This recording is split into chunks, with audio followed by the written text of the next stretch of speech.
The small contractor that's doing $3 million with 5 people is someone that I should be afraid of. They're innovating better than I am. I know innovation generally indicates that you're going to be early on in something, but why be the test dummy? We're drowning in all these different bullshit tools because people keep coming up with new things, and I want to stay at the forefront, but I don't know how to stay at the forefront because I keep buying these expensive tools that aren't actually moving us forward. There is just genuine AI fatigue. People are starting to hate it very quickly. That's where we're getting all of our good leads on innovation, is not through going and trialing and testing it ourselves. Yeah, it's peers. It's peers.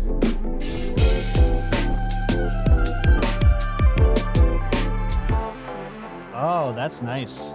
For those of you watching, Jack drew a nice little heart on his whiteboard. Make sure you watch it on YouTube. He art.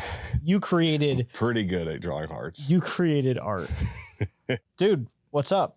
Oh, it's summer. Summer is up, and it is all the joys that you can expect in summer. Yeah. So, how's your July going? We're mid-July.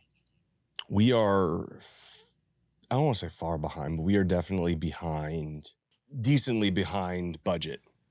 Okay. Sales we are too. We're not both. Yeah. So what happened is we lost our 2 best technicians. Yep. And so we just onboarded a new technician, but that always takes 6 weeks to even start producing fruit.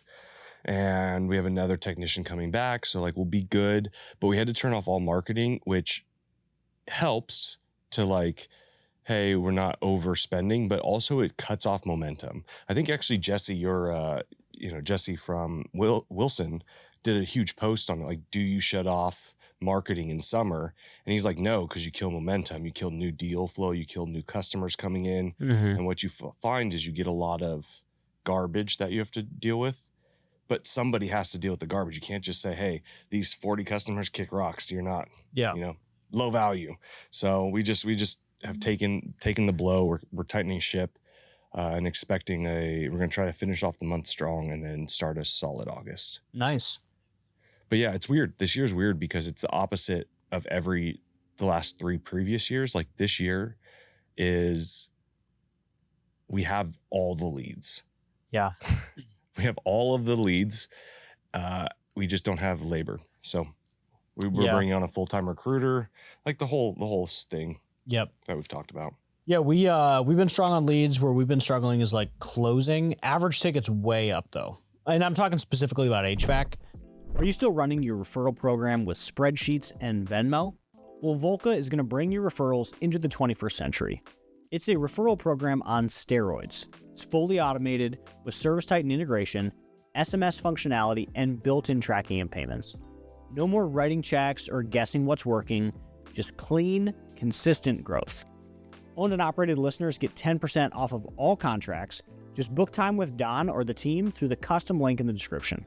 Volca, automated referral programs for home service companies. HVAC's been a big project for us over the past 12 months where we've rebuilt the sales system. We changed a lot. We rebuilt HVAC. We're hoping short-term pain, long-term big gain. We're coming out of the short-term pain. Last month we did $1 million, or just under. So that felt pretty good. This month, probably less than that, but not much, 850-ish is probably what'll happen. Maybe 9. But before that, and that's budget's 1.1, 1.2 for that department. But before that, we were doing 400 or 500 while we were still working through sales training. But it's been good. We brought on a new sales manager, and he's been doing great. He's 2 or 3 weeks in, but we're starting to get a lot of traction there. And then we brought on I think 4, 2 selling techs, 2 comfort advisors. So we're expecting, and it sort of sucks. Same thing as what you just said. It's July. That would have been nice a month ago, but better late than never. We'll be good for October, I guess. Because for us, it's July, October. Those are the 2 peak months. But right now, we're basically just chasing June's revenue and hoping we don't get behind it. So, sounds like similar boats. Sounds like it's probably generally what you're going to deal with in HVAC every single year. So, yeah, turnover in we've always had turnover in HVAC. I think it's common. I think it's like very common. Everyone I talk to has the same problem. They just like dress it up a little bit differently. But seasonality is hard. A lot of people leave industry because seasonality is so hard. And it's just seemingly a tougher, Yeah, it's a feast or famine world. And so if you can't handle those swings, then you're working 12 hours a day in summer. And then in the fall, you're hoping for 3 calls at most companies. Not my company. You have 3 calls no matter what. But most companies are hoping for 3 calls. Yeah. So it's definitely a thing. Besides that, I'm just absolutely reeling from the backlash. I'm just kidding. My least popular take on the internet to date has been. I'm so happy right now. I'm so happy. Oh my God. Right now. People, what was kind of funny about it. So the take, Wait. The take was, I'm not going to say you were right. The take was, I think that so we're $30 million this year. I still feel like a very, very small business. And I think that I'll feel like a bigger business at 40. So that was the take. And what was kind of funny was all of the people who are like my peers, like also like 25 plus. Yeah, justifications. All the people that were like 25 plus texted me and they were like, dude, I totally agree. Like I still like you're in a group chat and Isaac was like, yeah, dude, this like 26 million this year. And I feel like this is kindergarten.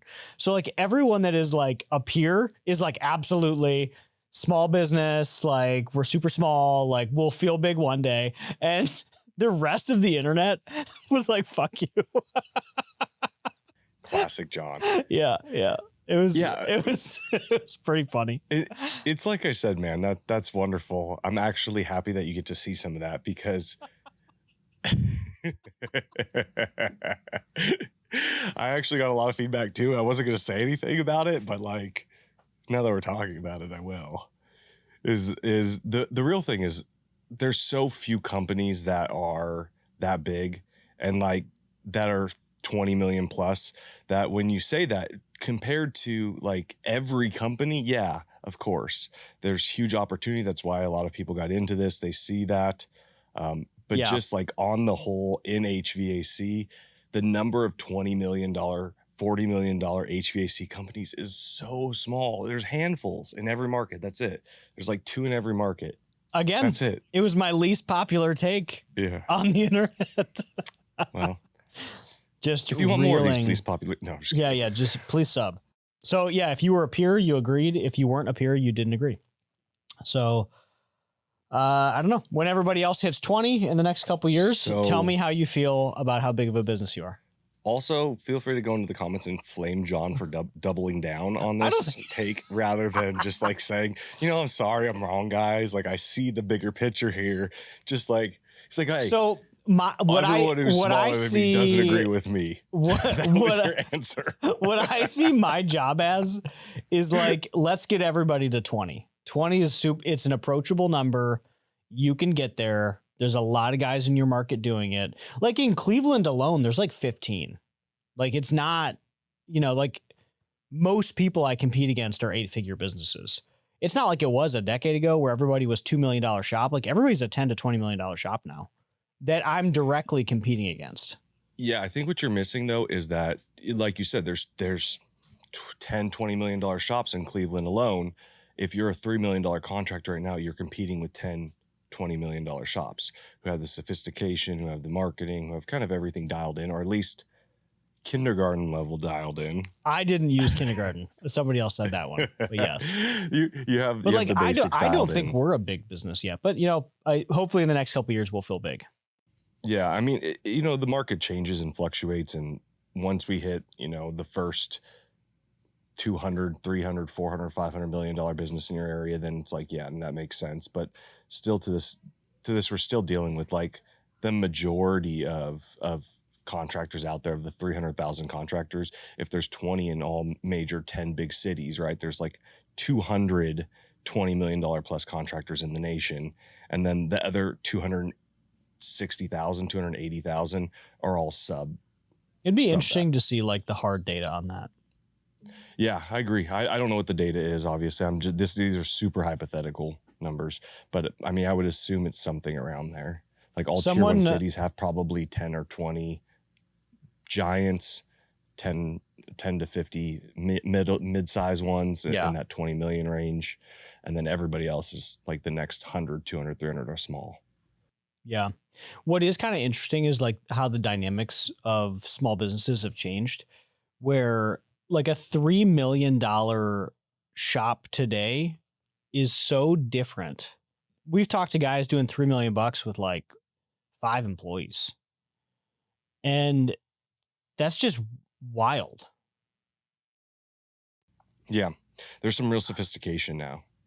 I think there's some guy on Twitter. I forget the two guys. It's like Bitcoin Bull or something. And then his friend, they just started up one in Dallas or Atlanta.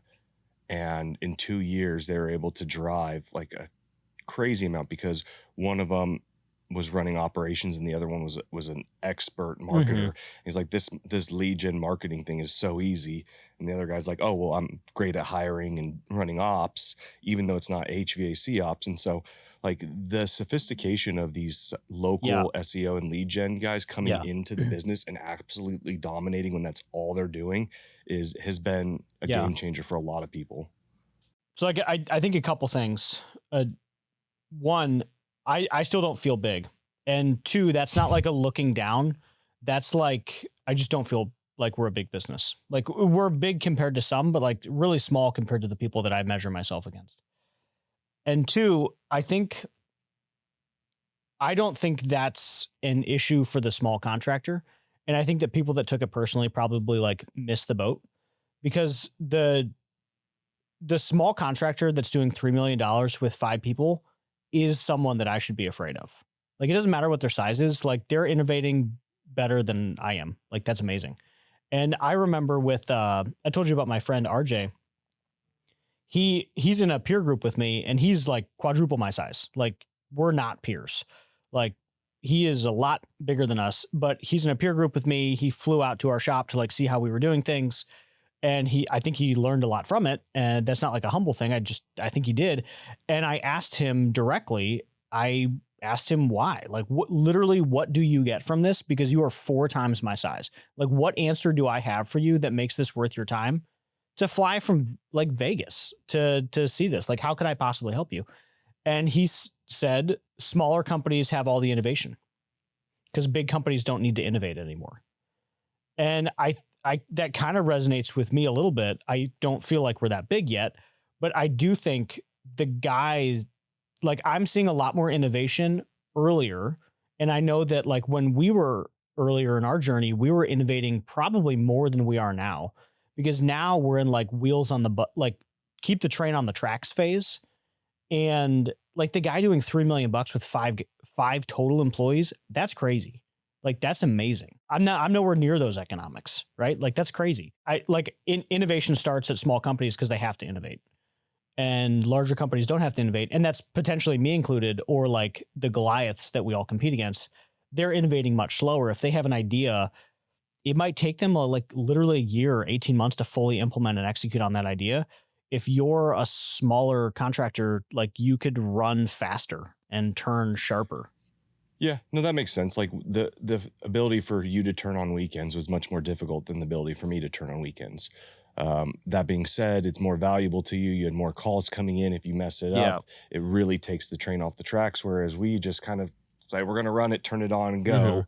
And it allows us to innovate much faster and do those kind of changes. I mean, it's not really an innovation, but just any kind of operational changes to the business. Yeah. It's much harder to turn a ship that's a cruise ship versus a tugboat. And I think it's like dangerous. I think it's like a danger. Like, I think there's an existential risk there. Something that I always thought was really interesting when we were growing, like when we were like really early, and we passed these companies that I've been chasing my whole career. We passed them a couple of years ago. And I always felt like that was really weird. Like, how did they not know? They were the big dog, and now they are not the big dog. Like, they're just not. And we don't even feel like they're a threat because they're not innovating at all. They're growing at like 5%, and we're still growing at 25 to 30. Like, when we were doing $1 million, they were doing 15. That was a decade ago. right? Like $15 million a decade ago was a big freaking number. Huge. Yeah. That's crazy. And I always felt like it was so weird. The way I thought about it at the time was, oh, how did they let this happen? Like, how did they let us win in a market that they literally owned? What happened? And then you get a little bit bigger and you're like, oh, they just couldn't innovate. They couldn't like hold on to the advantage that they had. And I think that that's a risk for any business. The guy doing 3 million with 5 employees still just blows my mind. And I want to figure out how he's doing it. Because like, I'm still trying to figure that out. We when we were doing 3 million, we had a lot more than 5 employees. Totally. I had like 20 something. Yeah. So all that to say, I don't think that being small, like early on in the journey, is necessarily a bad thing, because like I was early on in the journey once too, and we passed the big dog, and someone's going to pass me one day, and they're like innovating faster than I am. And like, that's just what's going to happen. So I think like, how do you like continue to incubate good ideas? How do you stay entrepreneurial? How do you like protect a moat once you built it? But if you don't have a moat, like you can still win. Yeah. I mean, I think there's a huge thing to unpack there. There's a lot to unpack on, you know, age demographic of the owners that were hitting 15 million. Yep. Like for example, I mean, they were in their 50s. So yeah, in a tech heavy world, pretty easy. Because that's what I was going to say, is a lot of the innovators now that we're seeing that are actually generating these rapidly expanding home service companies are tech focused, and not like the tech focused like we hear, hey, I'm going to create a tech focused business and it's going to go off to the races. Like, who was that? There was a group that came out that raised like $2 million. Pipe people from next door. Yeah. And they came out and they're like, yeah, we're tech first. And it's like, no shit, everybody's tech first. Like, the whole industry at this point is tech first. It's like, yeah, no shit. And that was the thing, is like, that's going to be the next is continuing to stay tech first, continuing to stay at the forefront of any kind of revolutions such as AI and things like that. And they're just pushing the boundaries to win. Now, the downside of exactly that sentence, something that I am noticing in a lot of like the Facebook groups I'm in, is like offer fatigue. There are so many tools, and every single one of them pitches that they can grow your business by 100% in the first 12 months. Yeah. I think just be careful who you're buying from, check the track record. But like, this has come up in our group. This came up in a few other groups that I'm just like a part of. It just keeps coming up. Just like, we're drowning in all these different like bullshit tools because people keep coming up with new things, and I want to stay at the forefront, but I don't know how to stay at the forefront because I keep buying these expensive tools that aren't actually moving us forward. We are in the same industry. We get the same kind of crap every day. I mean, for the most part, I think really you don't have to be first. Like, you don't have to be the first. I know innovation generally indicates that you're going to be early on in something, but why be the test dummy? Just wait till something works and then jump on it. So a great one that is really interesting to me right now is like contractor commerce. Like, I'm not the first one on contractor commerce, but there's someone in our market we're going to. Yeah. Because there's someone in our market where it's proven they've received like 6 or 7 leads in the last 2 months that closed. I'm like, that's pretty dang good. I gotta find out. I know how many you're we've on closed. contractor. We get commerce. we get 4 or 5 leads a day. I got this my is last one was 1108. Yesterday I got 6. So, I mean, like, It's a lot. you guys are driving a lot more PPC though, and driving people to the website with high intent. I think that from a smaller version in a market that PPC doesn't work, like, you could start again. You could potentially start to try to drive people back to the website. I mean, most people that I know, we're running a pretty unique strategy with contractor commerce. I don't know anybody else that's doing it exactly the way that we're doing it. So, hey, we're attempting to innovate. So we're doing something a little bit different. But most people that I know, they just literally put it on their website, and like they don't do anything. They put the button on there, they put the widget, and that's it. But there is, I saw on Twitter that Demetrio guy, he said there was 450 contractors that have that widget on their site, if that gives like perspective. And so, like, out of 300,000, if we're going to continue to use that number that I randomly saw on the internet at one point in time when I looked up how many HVAC contractors are in the United States. Nice. If we use, there's more electrical contractors than HVAC. Have you seen that? I have not seen that. Yeah, there's that's surprising. More. That's what I said too. I bet it's one-man shops though. There's like a lot more one-man shops. That feels like what it is. Cause I was really Yeah. surprised when I saw that. More fragmented. It was like multiples more. It was like 150,000 electricians and like 70,000 HVAC. Is it 70,000 nationwide? So I stopped using 300,000. The numbers are confusing to me. Every time I look, it's a different number. I used to use 1 million because the data I saw was like plumbing, HVAC, electric, and then tri-trade was like 1 million.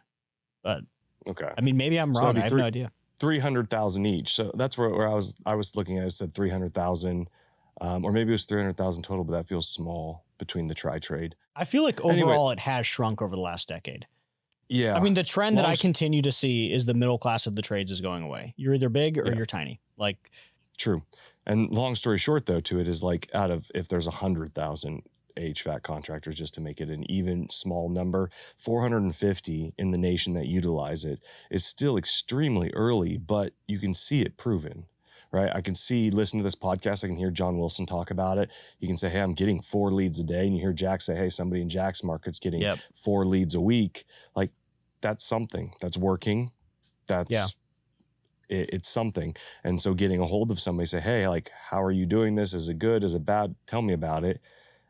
Early, but not the innovator. It's not the guinea pig. And I think that there's some optionality there as you go through the thousands of CRMs and the person who DMs me weekly saying, I got this idea for a phone agent that can answer all your calls for you. Yeah, that's AI. And I'm like, that's a tough, I mean, that got crowded. Quick. Crazy.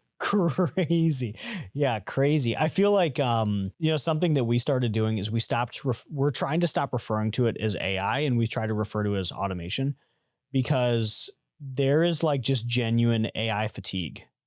Like, people are starting to hate it very quickly.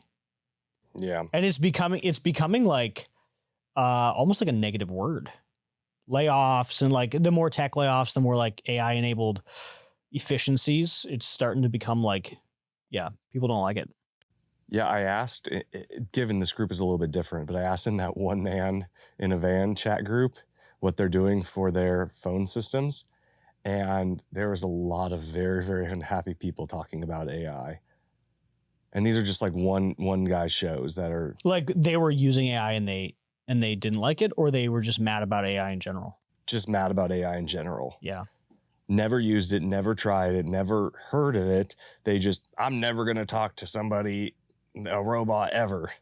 And what surprised me was not that was there and prevalent. Like, I expect some level of that, but the outspokenness and the people who are diehard never AI people are never AI people. But I mean, like, so back to it though, I think that the key, one of the big keys is to immerse yourself in industry, which everybody listening to this is doing so. Yeah. I mean, you're doing it by listening, like reading, participating in Facebook groups. Yeah. So, I mean, that's where we're getting all of our like good leads on innovation, is not through going and trialing and testing it ourselves. It's peers. So it's like the owned and operated pro is a great one. The Facebook group's a great one. Yep. Like, that's where I heard one the other day, and it was in a peer group, and it solved the problem I was looking for in accounting. I'm not going to name it, but like because I haven't tested it to know if it's worked. So I don't want people to like think I don't know if I'm recommending it. Other people recommended it to me, and it was like, oh shit. Like, I saw that a year ago, but I didn't really trust it. But like, 3 people recommended it to me on a call last week, and I was like, all right, like, let's go. Like, it's basically an AI. Here I go again. It's an automation. So it's like a bookkeeping automation, and it helps reduce workload in accounting. And like our accounting department, like bigger we've gotten, like there's a lot. It's just like thousands and thousands of transactions. It is so much just busy work. So like they would welcome automation. Like, it would make everyone's life easier. That's the best way, in my opinion, to get those innovations is like, that's where you're finding them. That's where you're testing them out. I mean, if you wanted to test them out, we've done some stuff where like we've built tools and we're more than happy to share them with people in those groups, things like that, just because it's. Oh yeah. We should share like our apps. Like, we built a fleet management app, and we built like a bunch of these apps now. I saw the dashboard when I was at your office. It was pretty badass. Yeah, it's awesome. like I also have like just fatigue. Like every single day I get DM'd or emailed or something on some platform with, hey, I just have this new startup for this new thing. Some of them are good. Like we've done it, but like it is 5 to 10 a day. Like it's a bit much. And so I don't read them anymore, but I'm just really tired of paying for SaaS. Like I'm bored of it. I'm tired of it. I already pay ServiceTitan like 30 grand a month. Like I am tired. And like, I'm really tired of seeing like ServiceTitan pricing for random fucking tools. Like, hey, I've got this like job calculator. It's $400 per user per month. And I'm like, shut the fuck up. Like, what are you doing? Like, dude, so annoying. The downside to being in a hot industry, a hot, ugly, dirty industry is the fun comes when people from every other industry try to make money in the gold rush. Yeah. Man, what were we talking about? Like fatigue? Networking, groups, how to write your shit. Most of this was just around how you had a terrible take and you won't admit it. Like just that part. I will admit that I might not have delivered it well. I'm still making shirts. I'm just trying to figure out. I'm getting AI to give me. It was my least popular take. 4.5 years of doing a podcast. I was gonna say, and that's saying something because you have a lot of hot takes. That is saying something. Yeah, I thought that was kind of funny. But ultimately, I do think like small businesses can grow big. You and I are both like really good examples of that. If you don't like the current size of your business, get bigger. And like you are capable of innovating really fast if you're small. And you are a threat to the larger companies in your market. And you and I have both shown that. So like, I think if people took it personally, like I think you're missing the bigger plot here and you should listen to other episodes. We've been working with WeSupplyTrades.com for the past 10 years, but most importantly for the past 6 months as our primary vendor for HVAC supplies. And that's going to be generic as well as some OEM. They have been a huge partner for us in our HVAC for restocking trucks, for getting packouts done on time, and getting quick deliveries when we need it. Their free pro membership is going to give better pricing. It's free shipping for orders over $99.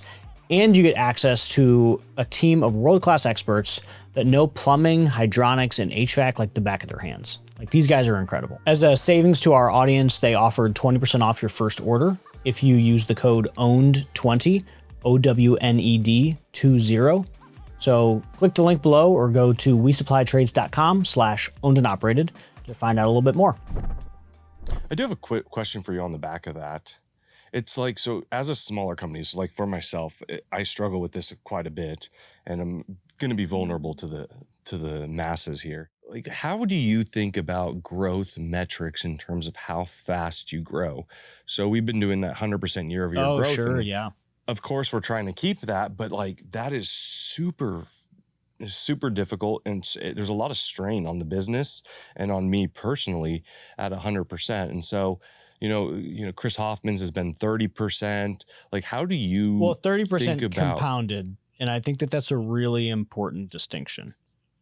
Yeah. Also, I mean, the important distinction, right, is a $2 million business grows much easier to $4 million, 100%. Yeah. Versus I think we have a few things to unpack there. To 120 million. Like you just grew $20 million. Like that's more than the small business times 10. Yeah. So I think there's a lot to unpack. So 1, growth rate slows. 2, this is 2025 and this is not 2020. This is not 2019. And the rules that worked in 2019 and 2020 do not work today. It is a different playbook.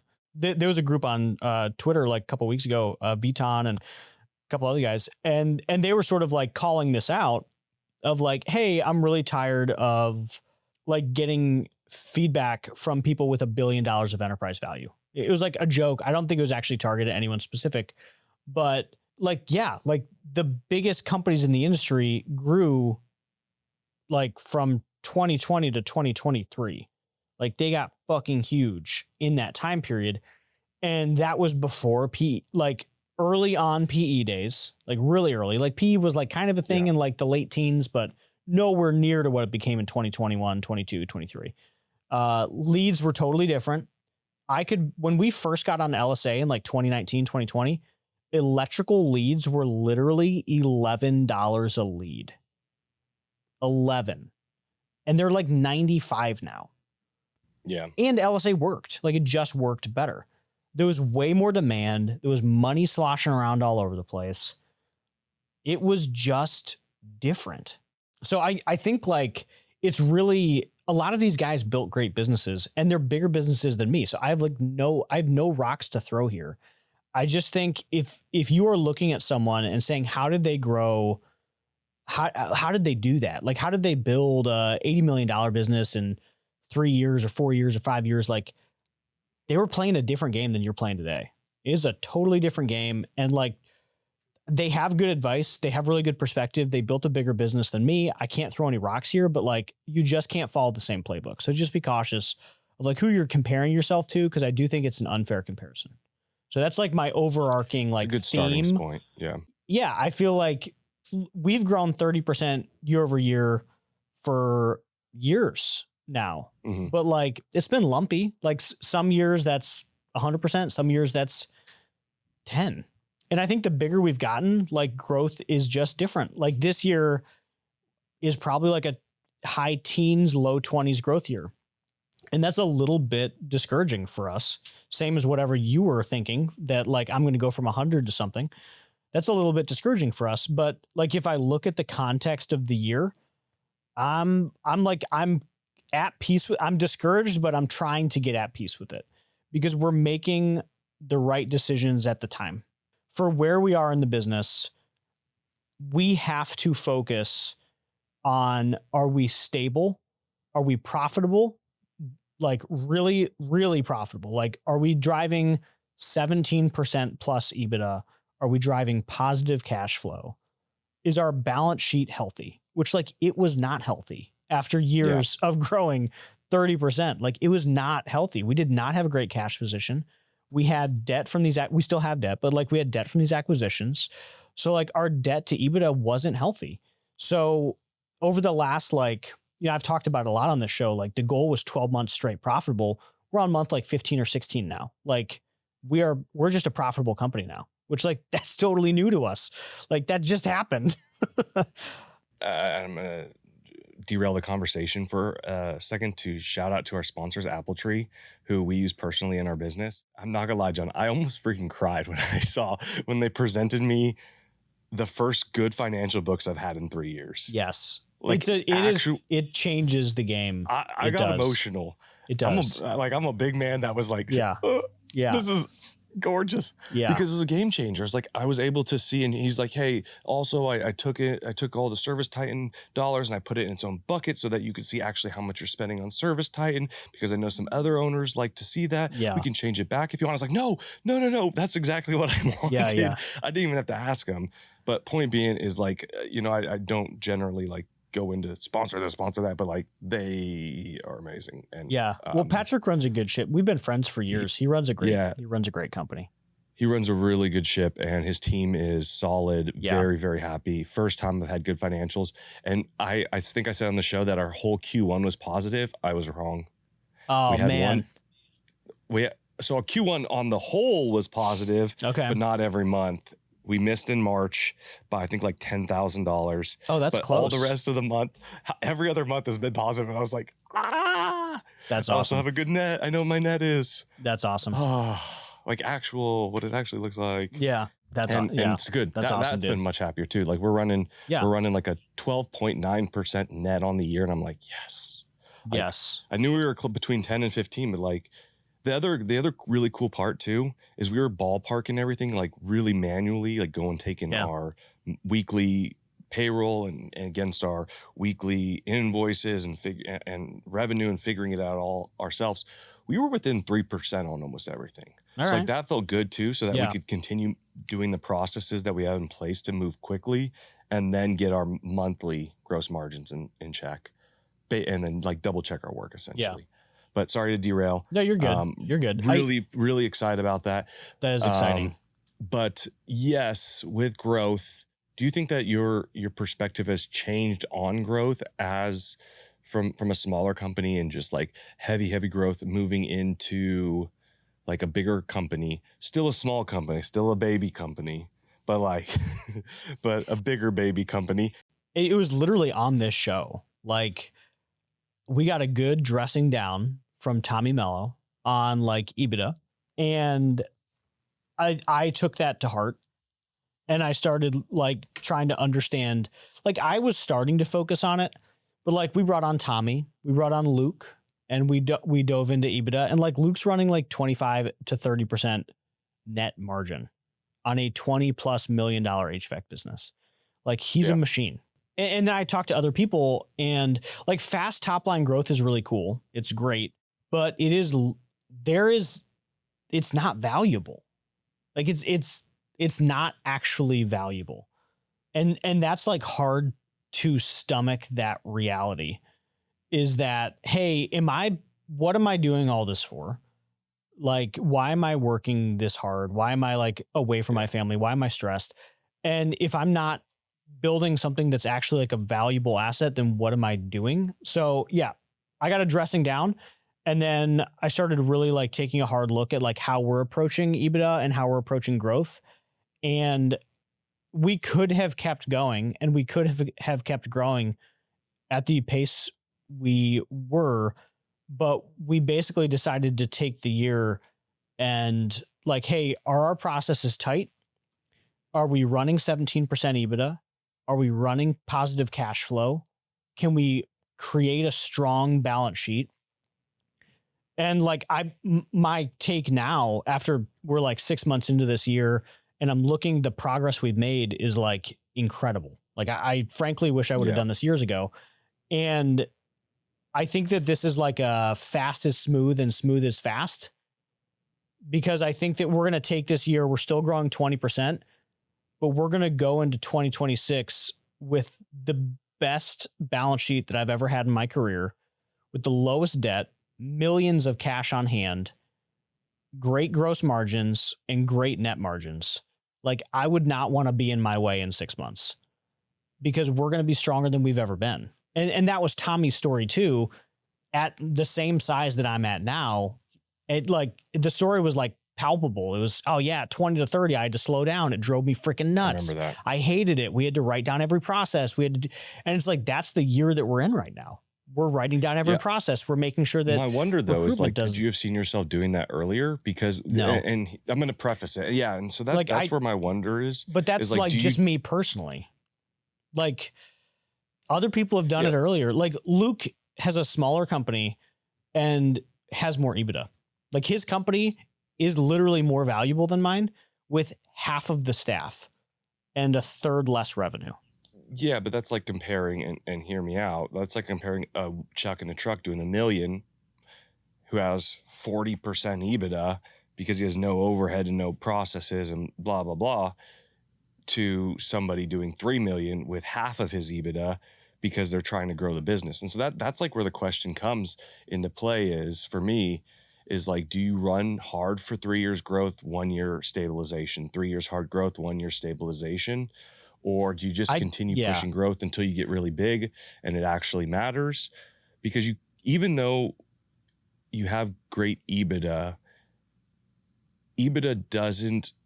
is not cash flow. I know, but even though you have good EBITDA, you still are going to eventually be somewhat capped on how high. Like Luke can't run a 50% EBITDA company. He's going to be capped at where he's at. No, there's definitely like too much, but I think 17 to 20 is sustainably. Yeah, but what I'm thinking is like, my thought process is, yes, okay, so he continues to run very efficiently, very lean at, say, 20 million top line, 2 in EBITDA, 10%. I know that's not it. Or 4 million, whatever, EBITDA, 20 million top line. So he's running 20% margins or EBITDA. He's doing great. He's running 20% EBITDA. But if you put half of that, 3/4 of that back into like heavy growth, and it's, CapEx and debt, you're missing and you're losing and you're kind of, doing stuff because you're trying huge growth initiatives, but you get to 40 at 10, like, yeah, you're at the 40 at 10%. He's at 20 and so you're worth the same amount from an enterprise value. But if you leaned out at 40, kept everything the same from a top line, like now you jump up to double his company. But he would have a hard time growing at 20% to jump up at You know what I mean? He would. And like, that's obviously the decision that we made internally. What the phrase that I used to say, and I think it makes sense, is bloat then optimize. Like, hey, let's get really big, let's run really fast, and let's optimize the shit out of it. And that's what we did.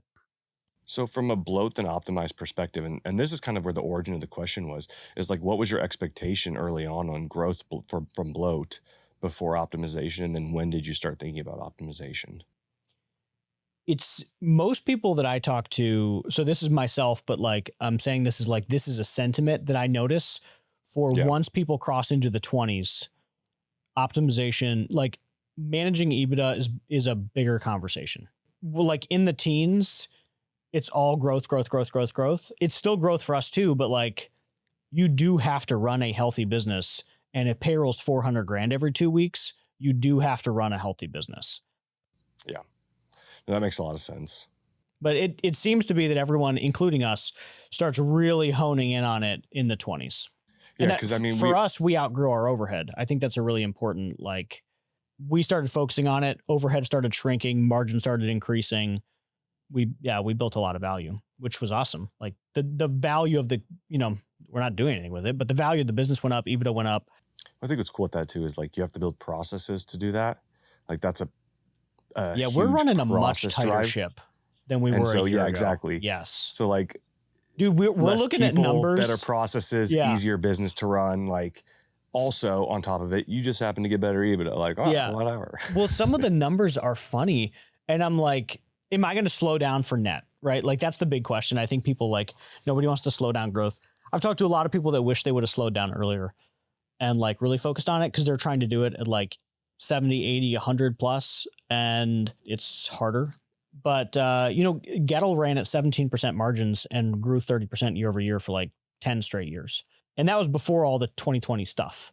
So like, we know it's possible. But yeah, I think I think it can be a hard decision. But ultimately we realized we weren't building something of value and we wanted to be sustainable, and we weren't as sustainable as we would have liked. No, that makes sense. That's actually really helpful because obviously we are much smaller than you, but there's some days where my quick take is not really like, I don't think so. What's that? Like both of us as a category are single location plumbing, HVAC, electric businesses. Like we're not, I feel like it. And that was sort of my point is like, I think we're the same. We just have a few more people.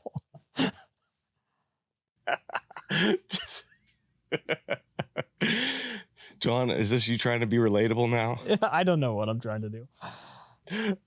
Well, John, you mean a lot to me too, if that's what you were trying to tell me. Thank you. No, there's some days where it just feels like, are we sacrificing for growth?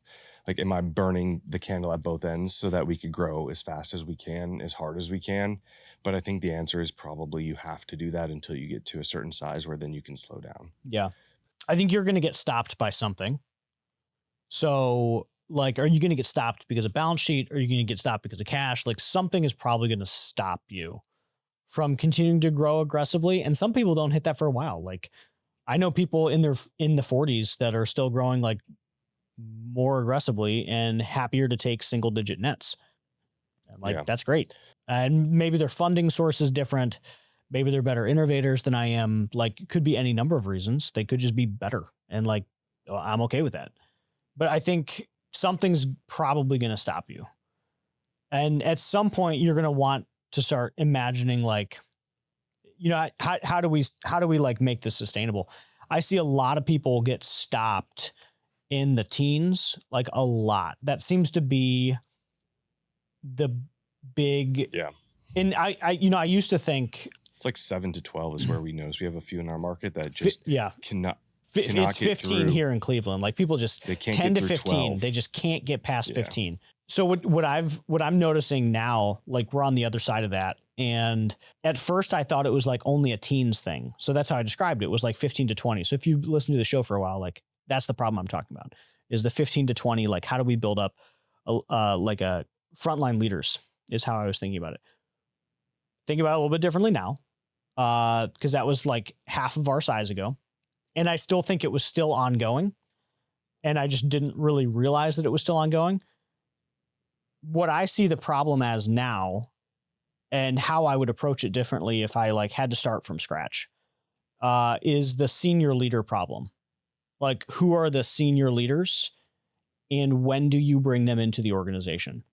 And I brought some senior leaders in at the perfect time, and I brought some in too early, which is probably good, and some in too late, which is obviously bad. But it's the senior leader problem, because what you end up doing is we feel healthier than ever because we have like 6 amazing senior leaders that are like really driving initiatives forward. And I'm helping coach, and I'm helping mentor, and I'm helping do all that stuff. But like, they are doing it now. And that seems to be, that's really hard. First off, like, because if you get the wrong one, it is a very real impact to your business. And we've done that a few times now, like very real, tangible, financial impact. So that's important. And then 2, there is a financial investment, not just in those people for their salaries, but also the teams that you build under them. So that's why now that I'm on like just past, because it's 15 to 25. If I had known that, I would have done it all up front earlier. If I had understood the problem, which was, hey, John, you have to build this incredible team of senior leaders in these 6 disciplines, like do it right now and then save yourself 2 years of pain, I would have just done it. But I didn't understand that was the problem that I was solving. Do now. So it got a lot easier, but the financial impact of building teams underneath them is pretty real too. We destroyed that topic on the last episode. So if you haven't listened to that senior leader episode, I think that was the last one that maybe dropped. That one covers really it. Yeah, it covers it. Yeah, we talked. But I think people get stuck there because they don't know how to like invest into that. Speaking of 10 million, I saw something interesting. Not the breaking 5 million, but the breaking 10 million. We want to do another workshop. We want to do another workshop. Frankly, the workshops are fun. So I'll give everyone, is this called breaking the 4th wall? This is the one we're doing in August is breaking 5. No, I'm going to break the 4th wall. Well, I want to give everyone, I want to give everyone some, here's the state of the owned and operateds. That way people can State of the Union. Yeah. So like we've had some fun things that we have going. Jacquisitions has been a ton of fun. And if you're not like checking out that show, we officially spun it off. It's its own brand. So make sure you sub to that pod channel, YouTube, and then it has its own newsletter. So like we're super pumped about that. The OAO team has grown a lot, which has been like really exciting. Like something that is like this, this podcast, like I've loved doing it. I think you like doing it, love doing it. So somewhere between like and love. Do I or you? That was you. I love it, man. Yeah, this is a lot of fun. Yeah, it is. It's been like a fun part of my life for almost 5 years.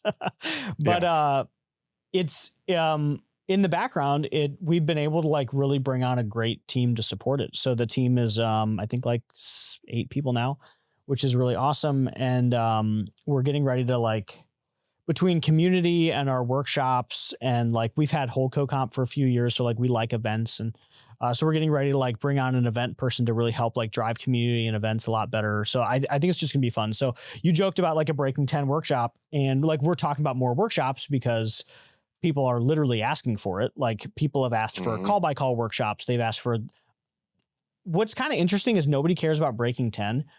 Everyone's like, okay, I want a Breaking 5 or a Breaking 20.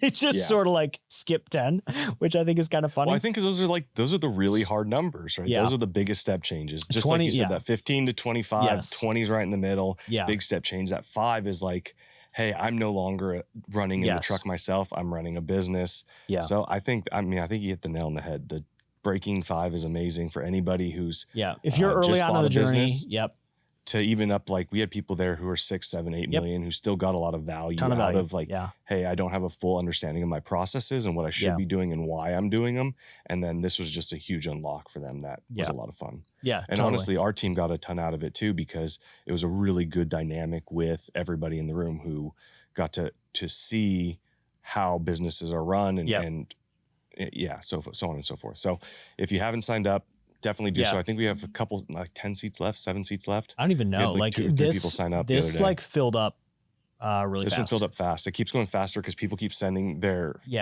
word of mouth is doing really, really well. That was pretty cool. But yeah, we're talking about doing more workshops. So potentially a call by call or potentially a breaking 20, which is kind of fun. One other thing I'm just gonna like flag, if you are out there, we've talked about owned and operated pro on the show. We've started launching like dedicated peer groups inside pro, and that has been really cool. Like every Friday we have a peer call, and it's good. Like it's good content. We're talking about like tactical stuff, and it's high trust. Like once a month we open up our books.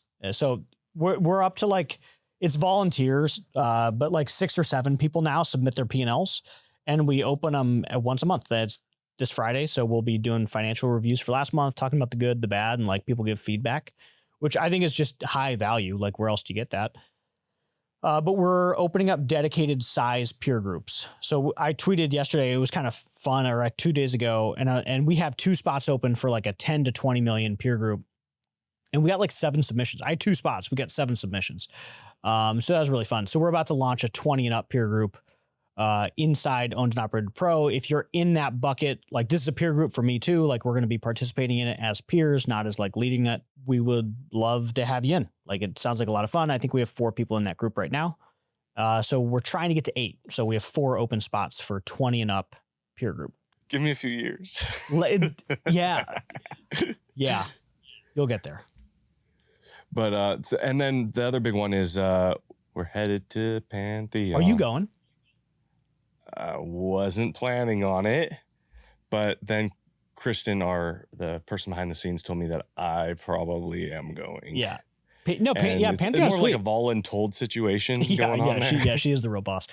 But no, we're going to Pantheon and we're recording a live podcast, so it should be really fun. Yeah, that's like, let's go. Let's do it. Yeah, that'll be fun. Cool. Yeah, I've never actually been to Pantheon. I haven't either. Yeah, this will be my first. I have actually never been to an industry specific conference in my career. I've gone to a bunch of like the SMB Twitter conferences. I've never been to any industry specifics. Yeah, like I plan on doing Main Street this year too, because that Main Street's always a good one. I did SM Bash for the first time, which was good. I have a ton of friends at both of them. Yeah. It's just, I told myself a few years ago, I have to focus on industry, which was the right move. Like when I told myself that, we were 10 million, now we're 30 something. So enough. It was the right move, but I've only been doing like workshops. So like I go to a lot of workshops. Our team goes to a ton of workshops or like site visits. It is a very literal once a month. My team is at someone else's shop somewhere in the US. I saw on LinkedIn your team was down. We're at Call Dad. Yeah, we're at Matt's place. Yeah. He runs an awesome shop. So once a month. I think we did 3 site visits last month in Denver, 1 in Minnesota. Like it's crazy. We're flying people all over the place. We're like, that's cool. How do we get stops? How do we like prep for our next stage of growth? And they're learning a ton. Which you get to do at Breaking 5 at John's shop. Full walkthrough. Boom. Man, you're really keeping us like on task today. Look at that. I'm good, man. Just circling back. Yeah, you're good. No, this is good. Awesome. All right, guys. Well, make sure you sub for the newsletter. Give us a like. Comment at how correct John is below about how 40 million just baby Look, business. I'm not there either. Little tiny. I'm literally itsy, not bitsy, there either. Not even a baby business. I am also not there either. So I feel personally attacked. I hope so. Yeah. Thanks, guys. I appreciate it.